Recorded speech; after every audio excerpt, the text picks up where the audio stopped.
Assalamualaikum warahmatullahi wabarakatuh and greetings to everyone. My name is Nanaja binti Muhammad Reza and on behalf of Group 5 from the subject Itijahat fi Al-Tasir wa Al-Durasat Al-Quraniyah, I am thrilled to share about our engagement community project with you today.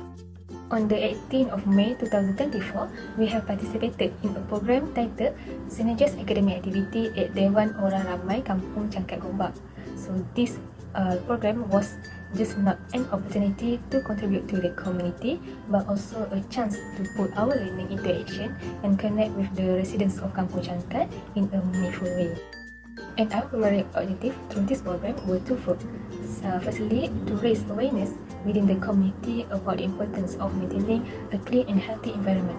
Secondly, to take direct action by cleaning up the designated areas. So through this initiative, indirectly we also can strengthening the bonds of unity and cooperation among the community members and also the students. The main activity of the day involved an organized cleanup of the surrounding areas with each group assigned to the specific areas which were at the Dewan Orang Ramai Kampung Cangkat, Pak Abus Garden, and also to distribute the pamphlets regarding the awareness of anti-drug from AADK Gombak Squad to the residents of Kampung Cangkat. So my group was tasked with cleaning and organizing Pak Abus Garden. Besides, we also would like to dive everyone into the Islamic teachings on cleanliness, exploring relevant verses and the interpretations from various tafsir books. Why do humans need to connect with nature? Number 1. Environmental behavior include all activities of humans.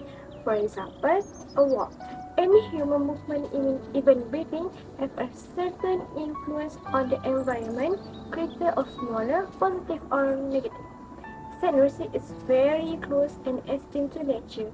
His views on the environment are at the highest spiritual level. Saint Lucy encouraged people to be pro-environmental behavior because he realized that human attitudes and behavior will determine the good conditions of an environment. In Surah Al-Dukhan verse 29, and neither heaven or nor earth shed a tears over them.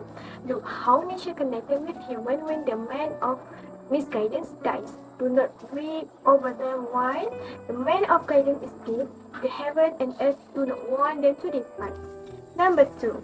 Positive vibes and thinking towards creation. Positive thinking is a major approach of Saint Mercy in promoting the Islamic values of Allah's name by reflecting Allah's attributes manifested over His creation. This kind of thinking can create a good attitude towards the creations and the environment and change our entire life to be better. Accordingly, Saint Mercy emphasizing the importance of constant awareness towards creations is through positive thinking. He believed that if people practice this ethic in daily activities, there is no abuse of creatures anymore. Number 3.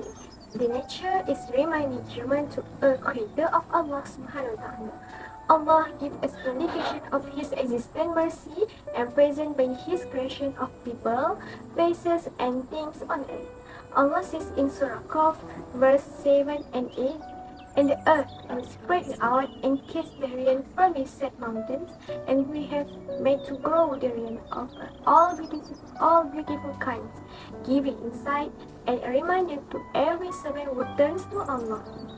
These verses remind us of the mountain, that all natural phenomena are visual reminders of Allah's existence and provision to those He has created to us. Being grateful to Allah subhanahu wa ta'ala and strengthen our iman always.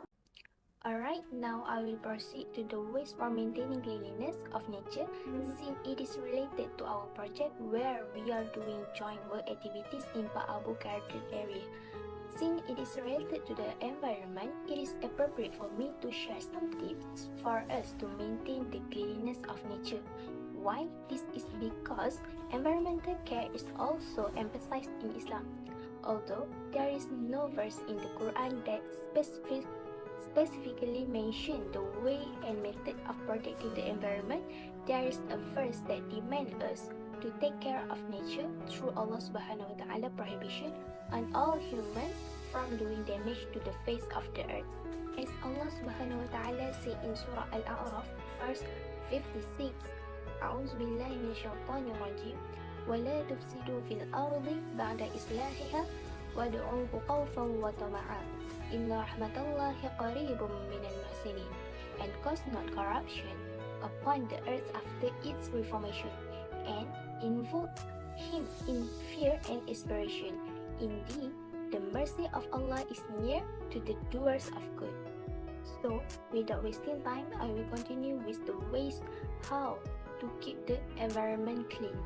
The first way is by practicing the 3R concept, which is reduce, reuse, and recycle. Reducing means reducing the use of natural resources and unnecessary goods. For example, we can reduce the use of single-use plastic. Why? This is because single-use plastics such as plastic bags, straws, and food containers contribute to environmental pollution and ecosystem damage. Therefore, we can replace it by using cloth bags that can be used repeatedly. With that, we can reduce the amount of plastic waste and that pollutes the environment. Next, reuse. Reuse means using items that have been used for other purpose. For example, we can use glass bottles that have been used to store food. Meanwhile, recycling means processing waste materials that have been used to make new products. For example, newspaper can be recycled into new paper. Not only that, environmental education and awareness is one of the most important steps in taking care of the environment. The community needs to be given knowledge about environmental issues and ways to maintain the sustainability of natural resources.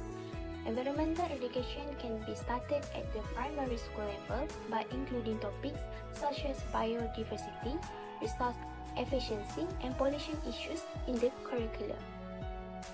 Last but not least, environmental awareness campaign and program can be organized by authorities, non-governmental organizations, NGOs, and local communities to encourage the community to get involved in efforts to protect the environment, such as this program. So, taking care of the cleanliness of the environment needs to be emphasized by everyone because it is a shared responsibility. Therefore, we as humans are highly recommended to work together to prosper and take care of God's creation. In conclusion, cleanliness is an aspect that is very much emphasized by Islam. Maintaining cleanliness at all times in life is one of the religious commands. The cleanliness demanded by Islam does not only involve oneself, but also the environment surrounded by various creatures of God. As Muslims, we are encouraged to always maintain cleanliness in every aspect of our life. As Khalifah on earth, Muslim has the responsibility to take care of the universe created by Allah Subhanahu wa Ta'ala. One of the ways to carry out this responsibility is to keep our environment clean. By taking care of the environment, the beauty and the sustainability of the earth, which is an amanah from Allah Subhanahu wa Ta'ala, can be well taken care of. Islam encourages its people to maintain the cleanliness of the environment, especially public places, so that the surrounding area always looks clean and beautiful, in order to give peace and comfort not only to the residents but also the visitors. Muslims should apply the teachings of the Quran and Hadith in their daily life, which is to maintain cleanliness at all times and places. Maintaining cleanliness is one of the commands of Allah Subhanahu wa Ta'ala to all Muslims without exception. Islam also considers effort to clean the environment as one of the noble practices. Therefore, maintaining cleanliness is the responsibility of every person and all parties in order to comply with the commands of Islam and the Sunnah of the Prophet ﷺ, and to avoid any unwanted disasters that may affect daily life, such as the spread of infectious diseases.